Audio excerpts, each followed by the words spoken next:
하나님 말씀 요한복음 13장 1절 2절 다 같이 읽겠습니다. 유월절 전에 예수께서 자기가 세상을 떠나 아버지께로 돌아가실 때가 이른 줄 아시고 세상에 있는 자기 사람들을 사랑하시되 끝까지 사랑하시니라. 마귀가 벌써 시몬의 아들 가룟 유다의 마음에 예수를 팔려는 생각을 넣었더니. 아멘. 1절에서 유월절 전에 예수께서 자기가 세상을 떠나 아버지께 돌아갈 때가 이른 줄 아셨다라고 말씀합니다. 그리고 12장 1절에 유월절 엿새 전에 라고 이렇게 기록하고 있습니다. 12장 1절에서 유월절 엿새 전에 라고 기록한 것과 비교해 볼 때 13장 1절에서 유월절 전에 라고 말한 것은 고난주간의 목요일 저녁쯤으로 추측해 볼 수 있습니다. 그런데 중요한 것은 요한복음에 계속 유월절 절기가 강조되어 있는 것을 우리가 알 수가 있는데, 이것은 예수님께서 요한복음 1장 29절에서 침례 요한이 선언했던 것처럼 세상 죄를 지고 가는 하나님의 유월절 양으로서의 예수님의 이미지를 부각시키고자 하는 것입니다. 고린도전서 5장 7절에도 사도 바울은 유월절 양 곧 그리스도께서 우리를 위하여 희생을 당하셨다라고 말씀하고 있습니다. 이처럼 12장 1절 그리고 13장 1절에서 계속 유월절에 대해서 말하고 있는 것은 예수님께서 이 땅에 세상 죄를 지고 가는 하나님의 유월절 양으로 오셔서 유월절에 십자가에 달려 죽게 되실 것을 강조하고 있는 것입니다. 예수님께서는 유월절 전에 제자들의 발을 씻기시고 그날 저녁에 제자들과 만찬을 하셨습니다.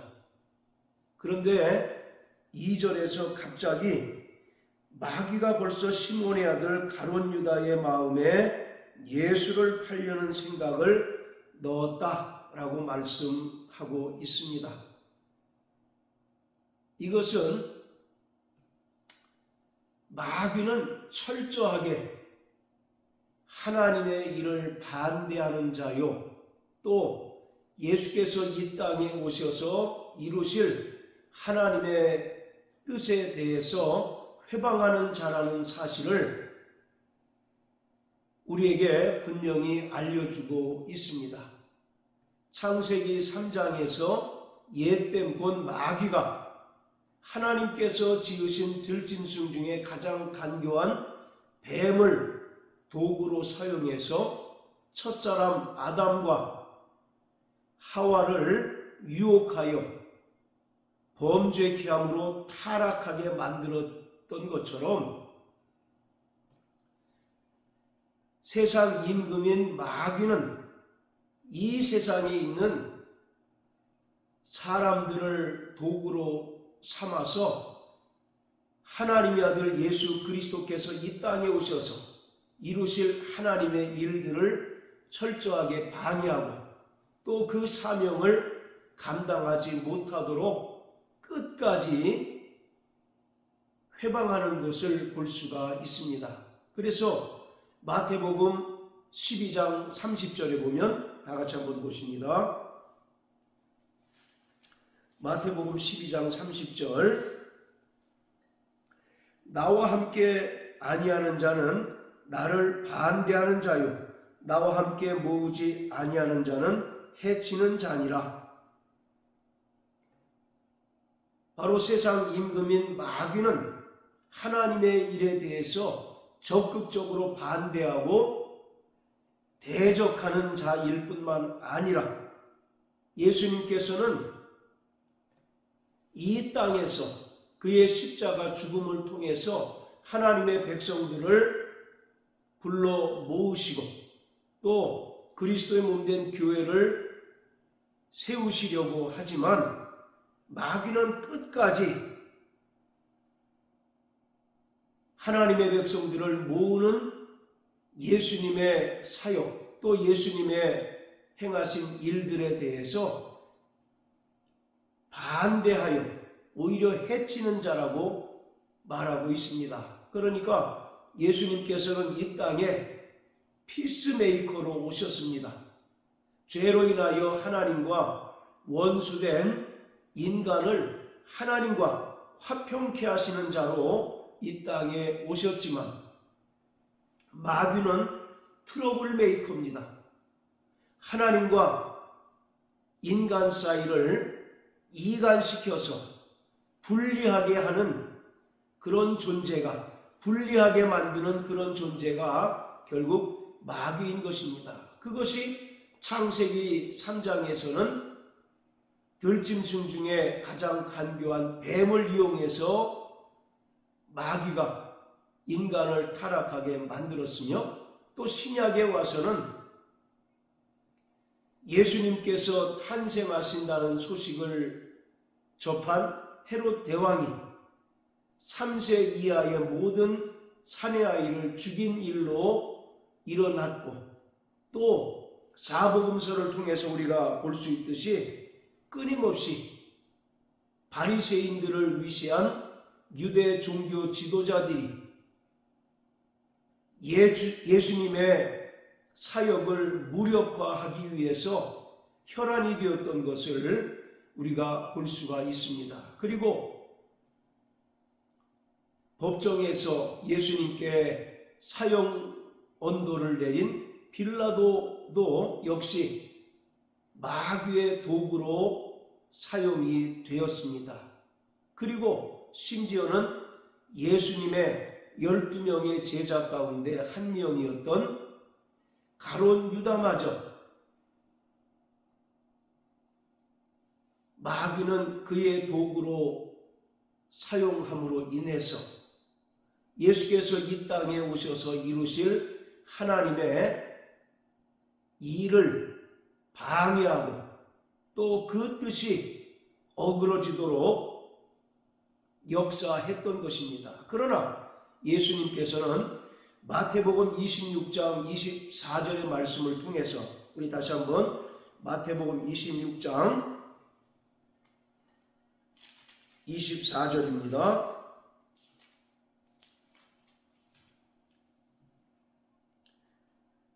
인자는 자기에게 대하여 기록된 대로 가거니와 인자를 파는 그 사람에게는 화가 있으리로다. 그 사람은 차라리 나지 아니하였다면 제게 좋을 뻔하였느니라. 바로 가룟 유다를 가리켜 예수님께서 말씀하신 것인데 아무리 마귀라고도 하고 사단이라고 하는 자가 하나님의 일을 회방하고 또 예수께서 이 땅에 오셔서 이루실 하나님의 거룩한 계명을 방해한다 할지라도 예수님께서는 아버지께서 그에게 부여하신 거룩한 계명을 끝끝내 성취하고 그 뜻을 온전히 이루실 거라고 말씀하고 있습니다. 다만 예수님께서 아버지의 뜻을 이루시는데 마귀의 도구로서 방해하고 회방했던 가룟 유다라고 하는 제자에게 큰 화가 있을 것이다 라는 사실을 예수님께서 언급하고 있는 것입니다. 이처럼 가룟 유다는 예수님의 12명의 제자 가운데 영리하고 또 올곧은 마음이 있어서 돈꾀를 맡았습니다. 그런데 요한복음 12장 5절 6절에 보면 이렇게 말하면 가난한 자들을 생각함이 아니요 저는 도적이라 돈꾀를 맞고 거기 넣는 것을 훔쳐가 미뤄라. 이와 같이 말씀합니다. 12장에서 향유 300데나리온을 예수님의 발에 붓고 머리털로 예수님의 발을 씻긴 마리아의 행위를 비난했던 가룟 유다가 나오는데, 바로 그러한 가룟 유다의 행위는 그 300데나리온이 아까워서가 아니라 저는 도적이고 또 그 안에 탐욕과 탐심이 가득했기 때문에 그렇게 마리아를 비난했다라고 말합니다. 그러면서 돈꾀를 맞고 거기 넣는 것을 훔쳐가 미뤄라 이렇게 이야기하고 있는데, 이것은 지속적으로 돈을 훔쳐간 것을 말합니다. 한 번이나 두 번 어떤 일회적으로 돈을 훔쳐간 것이 아니라 그 안에 탐욕과 탐심이 가득해서 돈꾀에서 지속적으로 돈을 훔쳐갔다라고 성경은 말하고 있습니다. 이러한 가룟 유다의 마음에 마귀가 역사하게 되고, 또 오늘 13장 2절의 말씀처럼 마귀가 벌써 시몬의 아들 가룟 유다의 마음에 예수를 팔려는 생각을 넣었다라고 말합니다. 이미 지속적으로 죄를 범하는, 탐욕으로 인하여 죄를 범하는 가룟 유다의 마음을 누구보다도 마귀는 잘 알고 그 마음을 꿰뚫어 봄으로써 마귀는 가룟 유다를 통해서 예수께서 행하실 일들을 방해하고자 했던 것입니다. 그리고 마귀가 가룟 유다의 마음을 장악하고 예수를 팔 생각을 집어넣었습니다. 마귀가 벌써라고 이렇게 이야기하고 있습니다. 이미 가룟 유다는 예수를 팔려는 행위를 실제로 옮기기 이전에 이미 마귀로부터 어느 정도 그 생각과 마음이 점령당하고 있다는 사실을 우리가 이 벌써라는 단어를 통해서 알 수가 있습니다. 결국 가룟 유다는 대제사장들에게 가서 은 30냥을 받기로 하고 예수님을 팔아 넘깁니다. 그리고 나서 가룟 유다는 양심의 가책을 느껴서 그 은 30냥으로 밭을 사서 그곳에서 자살을 함으로써 그의 일생이 마치게 됩니다. 이러한 가룟 유다의 행적은 그가 철저하게 마귀의 도구로 사용되었고, 또 마귀의 특성이 가룟 유다에게서 그대로 나타났다는 것을 우리가 알 수 있습니다. 그것을 무엇을 통해서 확인할 수 있느냐면, 그가 자살하여서 최후를 마쳤는데 그가 자살한 것이 단순히 어떤 양심의 가책을 느껴서 죽은 것이 아니라 철저하게 하나님의 심판이었음을 성경은 증언하고 있습니다. 자, 우리 사도행전 1장을 다 같이 한번 보십니다. 사도행전 1장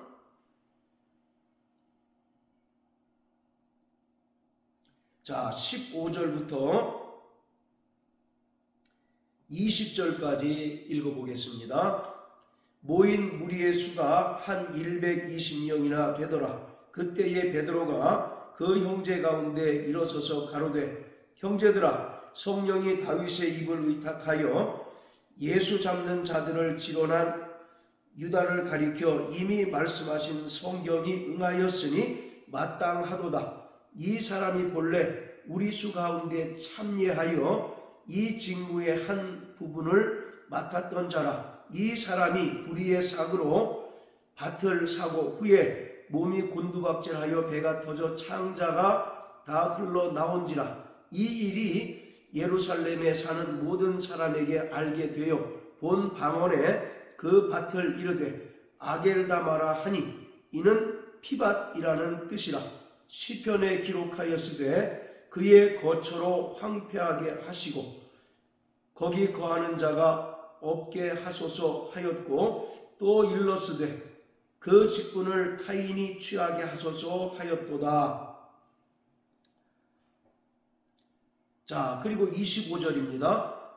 봉사와 및 사도의 직무를 대신할 자를 보이시옵소서. 유다는 이를 버리었고 제 곳으로 갔나이다 하고, 가룟 유다가 어떻게 죽은 것을 기록하고 있습니다. 그리고 예수님의 12명의 제자 중 가룟 유다가 자살하여 죽음에 따라서 결혼된 그 한 명을 새로 뽑기 위해서 마띠아를 새로 선출하는 그러한 장면을 기록하고 있는데, 20절에 보면 그 직분을 타인이 취하게 하소서라고 기록합니다. 그리고 25절에 보면 유다는 봉사와 사도의 직무를 버렸고 제 곳으로 갔습니다 라고 기록하고 있습니다.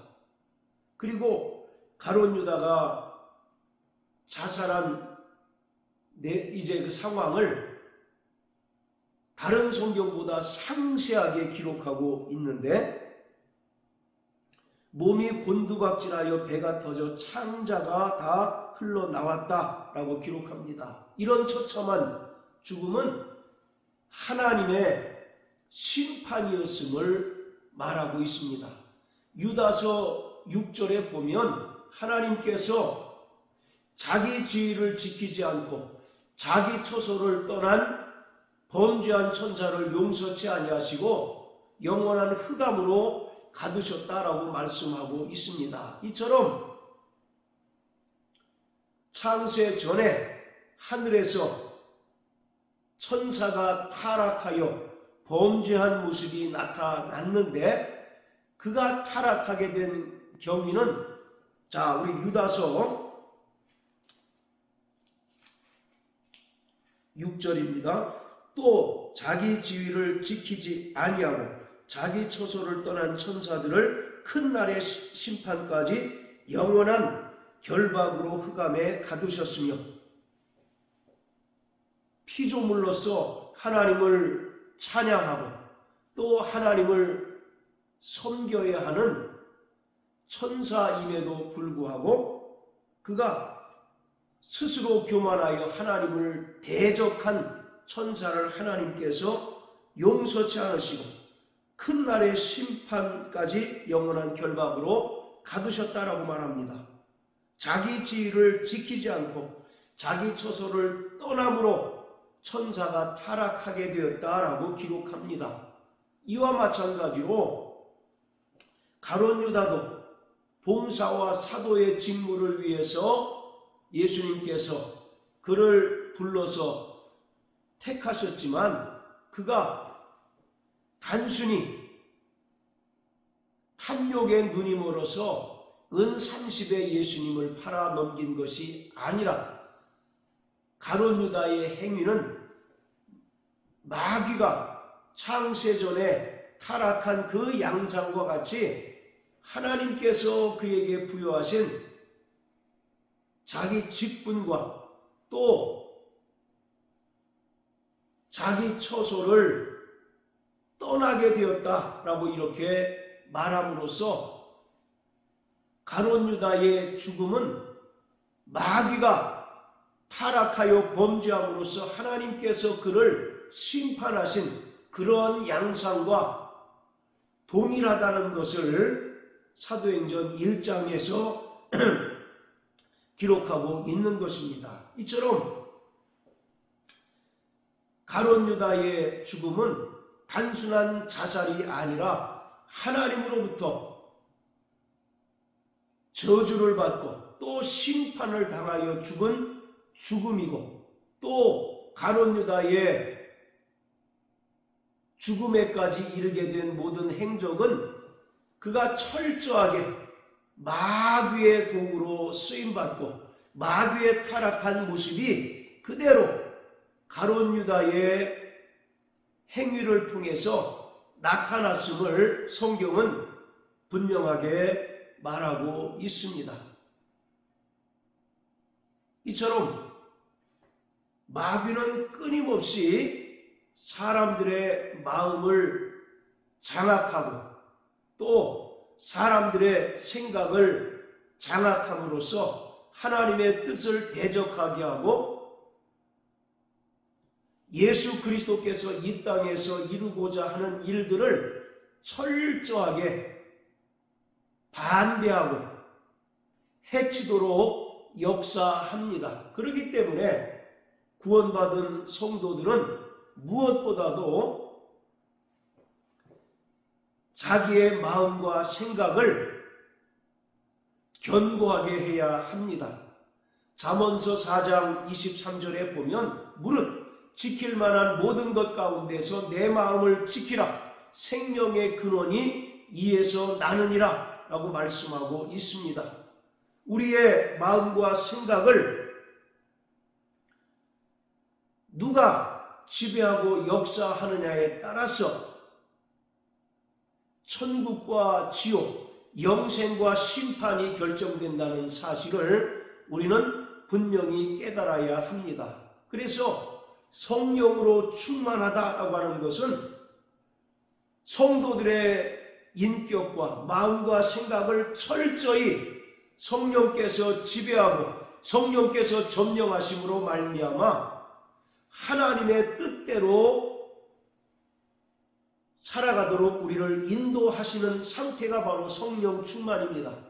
반면에 마귀가 사람의 생각과 마음을 장악하고 역사한다면 그는 행동으로는 예수님을 믿는 것처럼 보이지만 그 마음에는 끊임없이 탐욕과 탐심이 불일듯 나타나게 되고 또 계속해서 하나님의 일을 대적하고 예수님께서 원하시는 그 일들을 철저하게 방해하는 일로 또 방해하는 자로 쓰임받게 됩니다. 그러므로 사랑하는 성도 여러분, 무릇 지킬 만한 모든 것 가운데서 마음과 생각을 온전히 성령께서 주장하시고 성령께서 지켜주시도록 날마다 성령의 충만함을 위하여 간구하는 자 되기를 바랍니다. 성령께서 우리 마음과 생각을 주장하시고 지배하심으로 말미암아 우리가 하나님의 뜻대로 거룩한 삶을 살아내며 하나님의 선하신 인도하심 가운데 우리가 끝까지 믿음으로 살아갈 수 있도록 날마다 기도하는 자 되시길 주님의 이름으로 축복합니다. 할렐루야.